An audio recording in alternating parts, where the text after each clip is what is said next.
Hi there. This is Gregaro McCool, the voice of County Fence Biannual magazine, coming to you from deep in the wilderness of eastern Ontario, for those who prefer an oral tradition to a written one. The stories you're about to hear were released to our print subscribers in real time, but we'll be releasing one story from the past 2 years on the first and third Thursdays of each month at 10 p.m., free for our new digital audience. Like, subscribe, leave positive reviews, and all that jazz to help bring Eastern Ontario's oldest and most prestigious boundary and fencing publication to a global audience. It's March 6th, 2025, and today's article is by County Fence Magazine's very own literary editor. That's right, yours truly, Gregaro McCool. Al Purdy is the patron saint of County Fence Biannual, and it could be said that it was his poetry that inspired County Fence in the first place. Of course, Al's not alone. I also talk about Jules' longest-standing crush, Margaret Atwood. Ms. Atwood, if you're listening, Jules would love it if you returned his calls. Canadian poet Al Purdy once urinated on literary icon Margaret Atwood's car. Poets often miss the limelight, and Canadian poets doubly so on the world stage.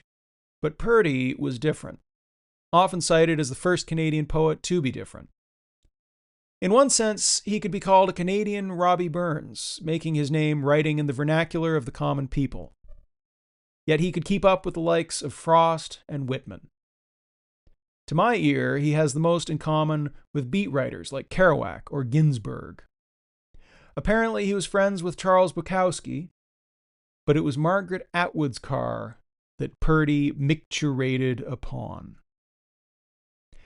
In mid-century rural Ontario, there are many contexts within which one might expressively urinate. This was a time separated from pioneer days only by the Great Depression and World Wars. It was Purdy's generation and that of his parents who were the first to leave the colonial farm scheme and move into the growing cities dotting the shores of the Great Lakes and St. Lawrence.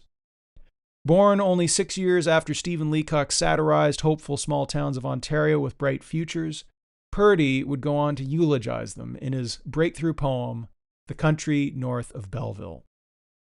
With 1 foot in modernity and 1 foot in Depression-era tinted pioneer life, it seems fitting that a poet of the beat-down generation like Purdy would barely give thought to public urination. However, Purdy was famous for his playful side too, perhaps in an attempt to claim the frat boy years this high school dropout never got, or simply through his early socialization in mattress factories, boxcars, and wartime military service. One could see Purdy giddily and drunkenly, simply being pleased to urinate on anyone's tire. Of course, being a poet, and especially a poet in the mid-century Quinte area, one would be forgiven for assuming more meaning.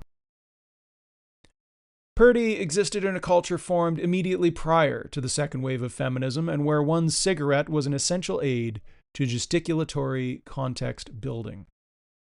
A culture where strong blue-collar white men were expected to be leaders, and few had questioned it, yet.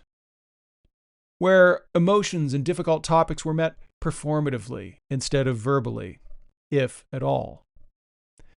We see this at work in Purdy's poem, Drinking at the Quinte Hotel.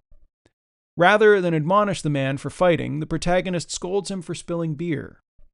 Both admonishments hold the same meaning, but it is approached obliquely and, in a rugged sense, poetically. It is no accident that it is the poet in the room rather than the bouncer who ultimately brings peace in this fantasy. Yet in this culture, perhaps they are one in the same. Purdy therefore found himself in a difficult situation. He had spent his young adult life studying and emulating the masters, and this is clear from a look through any of his collections. Now he was captivated by a vernacular who did not think poetry buys beer or flowers or a goddamn thing. Yet in the end, it was this audience who paid for Purdy's goddamn beer and flowers. This is in fact documented in the archival footage of Purdy, where a ubiquity of stubby beer bottles is juxtaposed with mid-century Canadian Broadcasting Corporation gentility. In fact, one has to wonder to what degree this is an intentionally curated persona. Some friends and Purdy aficionados claim that this was the true Al, but his wife Urith and others claim there was a different Purdy behind a carefully cultivated mask. What we know of Purdy would seem to back this up. Sure, he was a high school dropout rather than an academic, but so were many successful men who came of age during the Depression. Similarly, his Kerouacian cross-country boxcar journey seems quite dangerous by today's standards, but Purdy was far less unique in 1936. While he has the reputation of being the poet who didn't read, glancing through his early work shows that he certainly appreciated those who came before him, and he was often photographed in front of stacks of books and untidy shelves. In fact, he has a reputation as a book antiquarian. While Purdy portrayed a rugged exterior and wrote poems about establishments like the Quinte Hotel, he hung out by the lake with Canadian literati, reciting poetry by moonlight on wild grape wine. Two things can be true of complicated human beings, as we all are. However, in examining Purdy from the YouTube age, one cannot help but make the connection between rural lifestyle influencers. Returning to the land via Thoreauvian simplicity in order to support art is a timeless story that can very easily help support one's brand. This from a man who would sign his, and Margaret Atwood's, books anytime he visited a bookstore in order to prevent them from being returned unsold to the publisher. Margaret Atwood was the opposite. From the next generation of writers and a fierce feminist, she would have been both born in the generation where men like Purdy ruled and openly critical of it.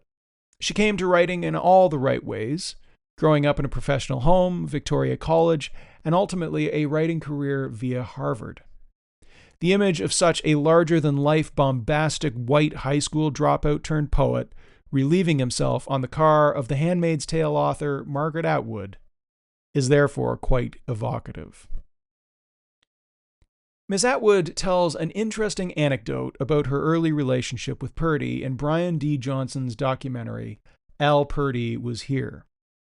The two are at a party together, and Purdy is loudly holding court, potentially needling Atwood, and she simply quietly goes about filling his wine without engaging. This eternal dance between bombastic men and sensible women is disappearing quickly in no small part because of the work of people like Atwood herself.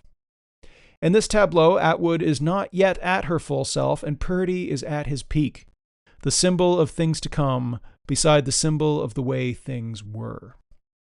The height of the bombastic white man trope before it gives way to a new and more balanced order. But it is worth noting two things. Both are at the same party, and Atwood still fills Purdy's glass. Al Purdy's age has catastrophically ended with cancel culture and Me Too. Purdy certainly did change with the times. However, the environment for the poems that made him famous is gone, and for people who are not heteronormative white men or the women who love them, this is good news.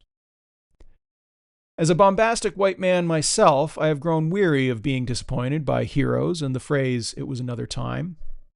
However, while it seems many are latching harder to what has been lost, I, for one, am excited to see what the future holds.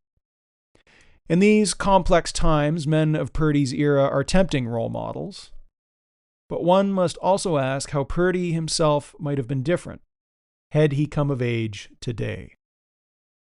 A boy dipping his crush's braids into the inkwell is a tired trope, yet one that comes from Purdy's generation. Atwood was everything Purdy worked hard to be. The man Bukowski once referred to as this tough son of a bitch up in Canada that walks the line would have struggled with someone like Atwood, who very well might have inspired both appreciation and intimidation in a woman's body. Attention she was under no obligation to accept, even if they were often found in the same room. In his poem, The Country North of Belleville, Purdy captures a land that never fully bloomed. In 1963, he talks of fences drifting vaguely among the trees and piles of stones gathered for some ghost purpose. Today, I find myself writing for a magazine obsessed with these ghost purposes that drift among the trees, and I must ask whether Purdy is now one of them. An essential foundation in Canadian literature and a significant departure from the early Anglophile approach of this tradition. Purdy somehow brings both a smile and a shift of discomfort. Not unlike the image of this outrageous man bent over the rear quarter of Miss Atwood's car. Like the early settlers of this difficult land, Purdy was obsessed with the possibilities of the future, and I am thankful that he found enough room between the trees for a wife and some of the more easily kept illusions.